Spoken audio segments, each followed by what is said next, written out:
विद्यार्थी घडले पाहिजे, परंतु त्यामागचं कुठेतरी गमित हे पण या ठिकाणी पाहायला भेटतं का हे विद्यापीठ नष्ट झाली.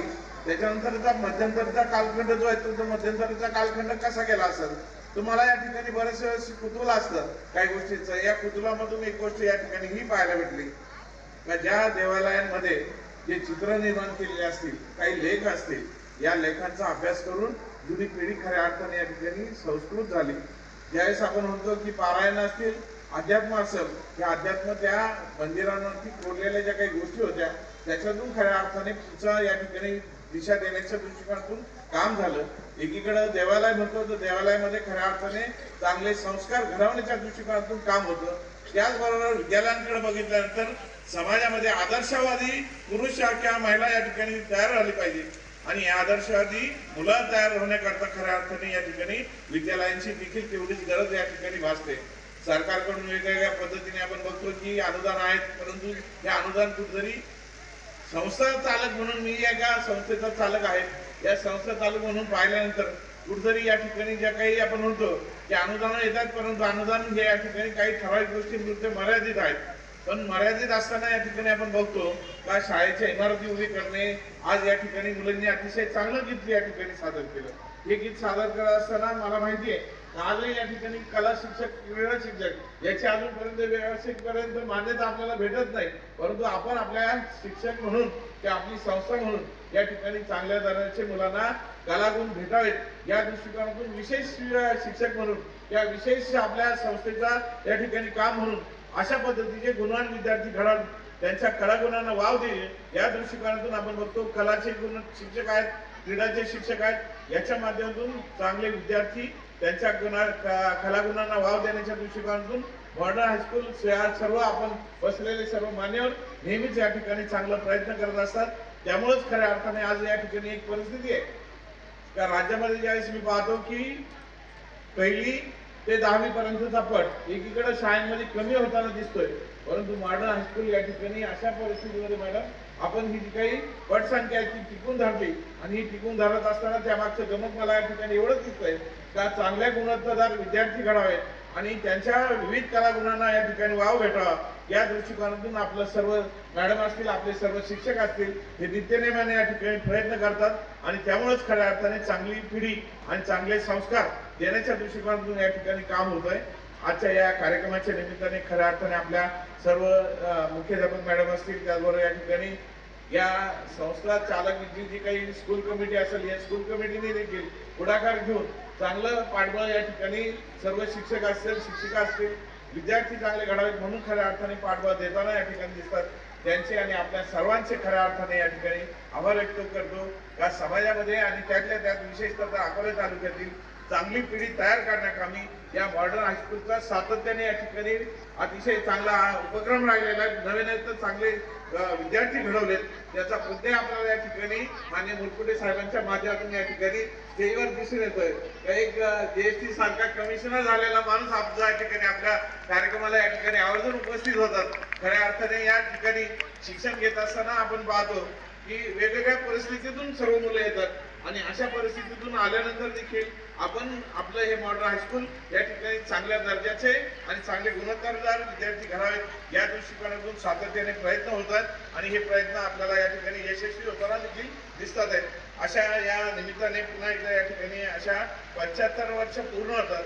या 75 वर्षाच्या कालखंडामध्ये चांगले विद्यार्थी घडवण्याचं काम या शाळेच्या माध्यमातून झालेलं आपल्याला पाहायला भेटते. पुन्हा एकदा आजच्या या कार्यक्रमासाठी माननीय दरेकर साहेब आवर्जून या ठिकाणी उपस्थित झालं त्यांचे देखील मनापासून आभार व्यक्त करतो.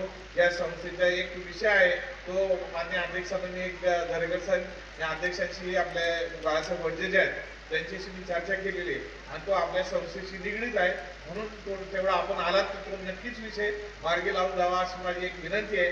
म्हणून गुरुजी सरांना देखील मी सांगितलेलं होतं एक विषय आपला झालेला होता परवाच्या दिवशीचा तर तो विषय सरांच्या कानावर घालून तो मार्गी लागावा जेणेकरून आपल्या संस्थेच्या बाबतीतल्या ज्या काही एक प्राथमिकच अडचण होत होती तर त्या प्राथमिक अडचणीमध्ये या ठिकाणी दूर होईल अशी अपेक्षा या ठिकाणी व्यक्त करतो. आजच्या कार्यक्रमाच्या निमित्ताने थोडीशी तब्येत बरी नाही परंतु सरांची विनंती घेऊन अध्यक्षांची आणि सरांची आपल्या सरांची विनंती घेऊन या ठिकाणी रजा घेतो. आजच्या या कार्यक्रमाच्या निमित्ताने पुन्हा एकदा ज्या विद्यार्थ्यांना या ठिकाणी बक्षिसं भेटले त्या सर्वांना मनापासून शुभेच्छा व्यक्त करतो आणि बाकीच्यांनी देखील त्या विद्यार्थ्यांचा मागोवा घेऊन बोध घेऊन चांगले विद्यार्थी घडावेत या दृष्टिकोनातून आपण देखील कसं पहिलं येऊ या दृष्टिकोनातून आपण सर्व विद्यार्थ्यांनी देखील प्रयत्न करावे अशीच या ठिकाणी शुभेच्छा व्यक्त करतो. आजच्या या कार्यक्रमाप्रसंगी मॉडर्न हायस्कूलचे मनापासून त्यांचे सर्वांचे आभार व्यक्त करतो. या ठिकाणी थांबतो. जय हिंद जय महाराष्ट्र. धन्यवाद. नाजूक होती शिक्षणासाठी पैसे नसायचे. माझा डबा एक दऱ्यावरून इथं यायचा इथे समोर एक दुकान आहे त्या दुकानापर्यंत ती दुकानात थांबायची तिथे तो डबा घ्यायला जायचो मी आणि कधी कधी ती दुकानं निघून गेलेली असायची. आम्ही साधारणपणे आम्ही ह्या वाड्यामध्ये आमची शाळा होती 11वी आणि 12वी आणि मी तिथे देशपांडे साहेब सर प्राचार्य होते त्यावेळेस तिथे त्या ऑफिससमोर जे फर्स्ट आलेले विद्यार्थी होते त्यांची नावं लागलेली असायची. त्याच वेळेस मी ठरवायचो की ह्या लिस्टमध्ये माझं नाव केव्हा लागेल असं मी विचार करायचो. त्याप्रमाणे तुम्ही देखील असाच विचार जर केला तर नक्कीच चांगलं तुमचंही चांगलं घडेल जीवनामध्ये.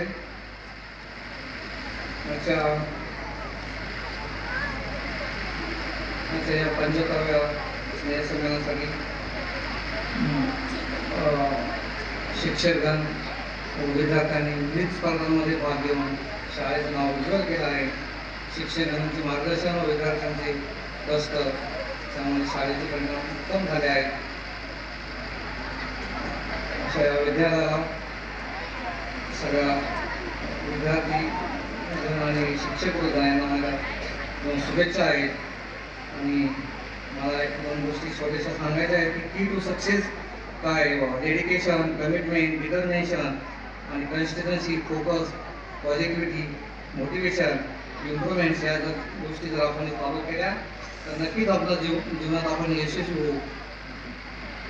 माझं मराठा संपण्यापूर्वी मी दत्ता हर्षगीकर या सरांची कविता मी मला ऐकून दाखवतो. ज्यांची बाग फुलून आली त्यांनी 2 फुले द्यावी, ज्यांचे सूर जुळून आले त्यांनी 2 गाणी गावी, ज्यांच्या अंगणात झुकले ढग त्यांनी वंदर पाणी द्यावे, आपले श्रीमंत हृदय त्यांनी तिथे भरून घ्यावे. सूर्यकांशी ज्यांचे नाते त्यांनी थोडा उजेड द्यावा, रक्तनाच्या अंधारात प्रकाशाचा गाव न्यावा.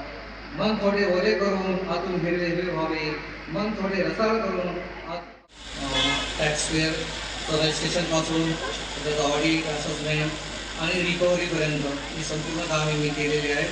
आणि माझ्या अंतर्गत साधारणपणे मी नाशिक डिस्ट्रिक्टमध्ये नाशिक ज्युरिडिक्शन आहे माझं आणि त्यामध्ये येणाऱ्या केसेस त्यांचं ऑडिट सगळं करतो. त्याच्यामध्ये आहेनच्या काही एन्फोर्समेंटच्या गोष्टी असतील, धाडी टाकणं असतील किंवा वेगवेगळे बोट्स आणि सर्व्हिसेस यांची छाननी असेल, सगळी कामं माझ्या अंतर्गत येतात.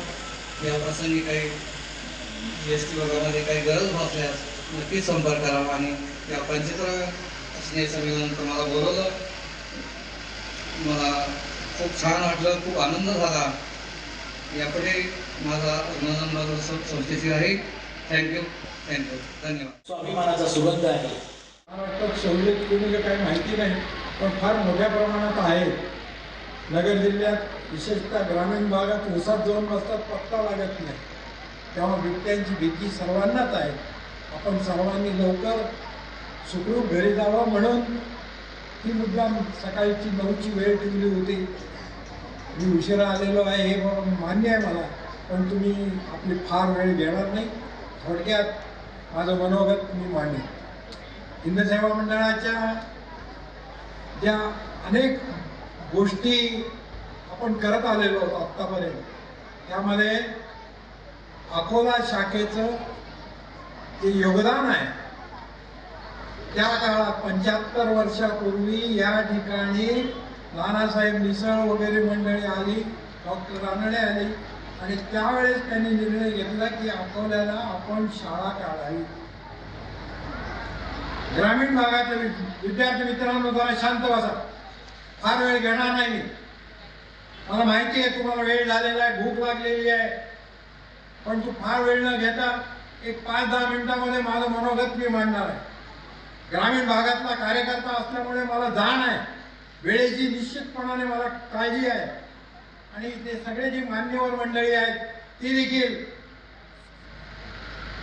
निश्चितपणाने सगळ्यांची फार वेळ न घेता, पण तो एक ग्रामीण भागातल्या ज्या अडचणी असतात आपल्या, त्या काळामध्ये 75 वर्षापूर्वी या भागात शाळा नव्हती. हिंद सेवा मंडळाचे नगरचे मंडळी इथं आली, शेतकऱ्यांची मुलं शिकली पाहिजे, सर्वांगीण विकासाचं काम त्यांचं झालं पाहिजे, सर्वांगीण शिक्षण त्यांना मिळालं पाहिजे, या जाणीवीतनं इथे मॉडर्न हायस्कूल म्हणून हिंदू सेवा मंडळाने स्थापन केलं.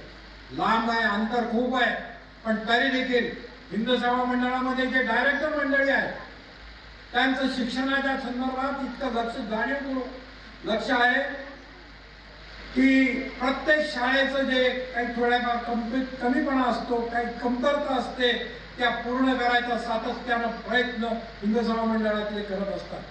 आमचे मानद सचिव विशेषतः जोशी साहेब यांचं तर मला असं वाटतं की प्रत्येक शाळेवर इतकं नितांत प्रेम आहे. प्रत्येक शाळेमध्ये कुठली कमी, एखादी गोष्ट जर कमी असेल तर त्यांना पहिल्यांदा झटकन लक्षात येत. म्हणजे मला फार पूर्वी आठवायचं की शिवाजी महाराजांच्या काळामध्ये जे त्यांची हेर करणारे मंडळी असायची, त्या शिवाजी महाराजांना जी बातमी कळायची, या ठिकाणी हे आहे, या ठिकाणी शत्रू आला, या ठिकाणी आपण कमी पडतो, अशा दृष्टीचा दृष्टिकोन आमच्या मानद सचिव साहेबांना निश्चितपणाने अकोल्याला असेल, मिरजगावला असेल, नगरमध्ये काय असेल, श्रीरामपूरमध्ये काय असेल, ह्या उणिवा तत्परतेने ते पूर्ण करण्याचा प्रयत्न करत असतात. आज या शाळेच्या इमारतीच्या संदर्भात हिंदू सेवा मंडळाने विचार केला, त्याच वेळेस निर्णय घेण्यात आला की यांना आपण काहीतरी निधी दिला पाहिजे. मला असं वाटतं कांबळे मॅडम तो आलेला आहे, तेव्हा अशा प्रकारचा इथून पुढे सुद्धा नवीन बांधकामाच्या दृष्टिकोनातनं आपण अकोला, मिरजगाव आणि आत्ता जे सारडा कॉलेज आहे, त्या सारडा कॉलेजचा मी चेअरमन आहे, तिथेही आपण अनेक पदव्युत्तर मार्गदर्शक सगळे शैक्षणिक उपक्रम सुरू केलेले आहेत. या शाळेतला विद्यार्थी नगरमध्ये आला तर त्याला असं वाटता कामा नये की मी फार नवीन आहे, मला काही येत नाही, असं कुठल्याही प्रकारचं वाटता कामा नये. यासाठी म्हणून सर्वांगीण उत्कृष्टपणे या शाळेमध्ये शिक्षण दिलं जातं. त्या दृष्टीने सगळे सगळ्या शिक्षकांचं मी खऱ्या अर्थानं अभिनंदन करेन, कारण निकाल या शाळेचा 92% लागलेला आहे. अभिनंदन करतो मी सर्व शिक्षकांचं. विद्यार्थ्यांचं करतो. आज पारितोषिक वितरण समारंभ आहे, अनेक विद्यार्थ्यांना बक्षिसं मिळतील. त्यांचा निश्चितपणाने मी त्यांना त्यांच्या पाठीवर शाबासकीची थाप मारेन. पण त्याचबरोबर ज्यांना मिळालं नाही त्यांनी सुद्धा वाईट वाटून घेता कामा नये. त्यांचा मागोवा घेतला पाहिजे. मला पुढच्या वर्षी या वेळेस जरी मला बक्षीस मिळालं नाही तरी पुढच्या वर्षी निश्चितपणानं मला ते पारितोषिक मिळेल याची निश्चित खात्री त्यांनी बाळगली पाहिजे. त्या दृष्टीने त्यांनी प्रयत्न केले पाहिजे, प्रयत्न करीत राहिले पाहिजे. प्रयत्न वाळूचे एकडा न गणता तेलही गळले. वाळू गळलेली तळलेली काही तेल गळलेलं नाही, पण त्याच्यासाठी त्याच्या पाठीमागचा हेतू असा आहे, प्रयत्न केला पाहिजे.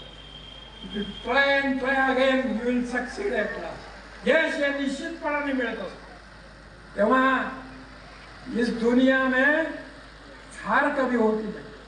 जो काम करता है उसकी जिंदगी में हार कभी नहीं होती. प्रयत्न केले पाहिजे. त्यासाठी म्हणून माझी विद्यार्थ्यांना फक्त एकच विनंती राहील.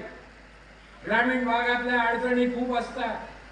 आपल्या घरामध्ये संस्कार तशा अर्थानं शैक्षणिक वातावरण नसतं.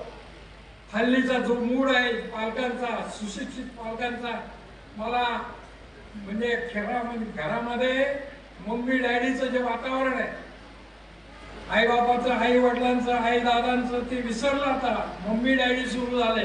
तेव्हा त्यांची देखील इच्छा असते माझा पोरगा मोठा झाला, माझा पोरगा सुशिक्षित झाला पाहिजे, तो सर्वज्ञानी झाला पाहिजे. आणि एक दिवस जसे आता मुरकुडे साहेब इथं आलेले आहेत तशा दृष्टिकोनातून मोठा ऑफिसर झाला. हे स्वप्न आहे, त्या माऊलीचं स्वप्न आहे, त्यांच्या आईचं स्वप्न आहे. ते या विद्यार्थ्यांनी सातत्याने प्रयत्न करून ते पूर्ण करा. एक दिवस निश्चितपणे असं येईल की नगर जिल्ह्यामध्ये अकोले मॉडर्न हायस्कूलचा विद्यार्थी सुवर्ण पदक मिळून प्रथम क्रमांकानं 10वी पास झाल्याचं ऐकायला मिळेल. तो खरा धन्य दिवस, तो खरा आनंदाचा दिवस. आणि त्या दृष्टीने आपण सर्वांनी प्रयत्न करावे. पुनश्च एकदा सगळ्यांचं खूप लक्ष आहे या शाळेत, विशेषतः आमच्या योगेश्वरांचं तर अकोल्याच्या बाबतीत फारच लक्ष.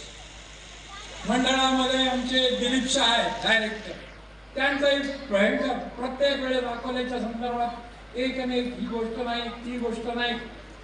मला आठवण येते माझे मित्र डॉक्टर कैलासवासी CP देशपांडे, खूप आठवण येते. माझ्याबरोबर ते डायरेक्टर होते, माझ्याबरोबर आणीबाणीमध्ये ते नाशिक तुरुंगात कारागृहामध्ये 19 महिने होते.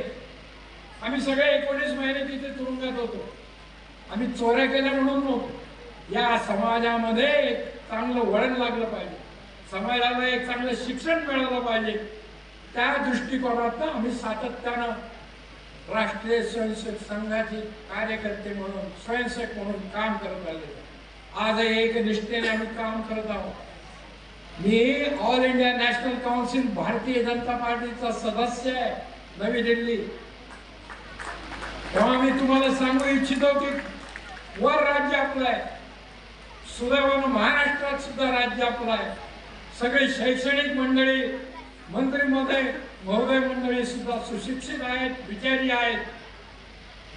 सुदैवानं आपल्याला महाराष्ट्राला मिळालेले मुख्यमंत्री देवाभाऊ फडणवीस हे तर अत्यंत विचारी आहेत, सुशिक्षित आहेत. तुम्हाला अनेक उदाहरणं सांगता येतील, पण वेळ फार आपल्याला कमी आहे, त्यामुळे मी कुठं राजकारणातल्या तुम्हाला गोष्टी सांगणार नाही. पण तू ज्या ज्या दृष्टिकोनातून तुम्हाला अडचणी येतील, आम्ही मंडळाच्या वतीनं मी तुम्हाला निश्चित आश्वस्त करू इच्छितो की त्या आम्ही निश्चितपणाने पूर्ण केल्या जातील. जागेचा प्रश्न वैभव पिचड साहेब म्हणाले मला काही गोष्टी बोलणार आहे. सरांनी मला आता जाताना सांगितलं की तो जागेचा प्रश्न आहे. मला माहिती आहे तो जागेचा प्रश्न आहे, पण तो आत्ता मी विस्तृतपणे मांडत नाही. परंतु तो जागेचा प्रश्न सुद्धा आपण लवकर सोडून एक सुसज्ज अशी भव्य इमारत मॉडर्नायझेशनची निश्चितपणाने आपण पूर्ण करू. पुनश्च एकदा सगळ्यांचे मी मनपूर्वक असे आभार मानतो. विद्यार्थ्यांनो, तुम्ही असंच यशस्वी व्हावं आणि पारितोषिक वितरण समारंभाला मी पुन्हा कधीतरी येईन, निश्चितपणाने येईन. पुन्हा तुम्ही आरोग्य संपन्न व्हावं, चांगलं व्हावं, सुदृढ व्हावं निश्चित या दृष्टिकोनातून प्रयत्न करावा आणि या कार्यक्रमाला मॉडर्न हायस्कूलचे सर्व प्राध्यापक मंडळींनी प्राचार्यांनी मला इथे बोलावलं त्याबद्दल सर्वांचे मनपूर्वक असे आभार मानून मी आपली रजा घेतो. जय हिंद, जय महाराष्ट्र.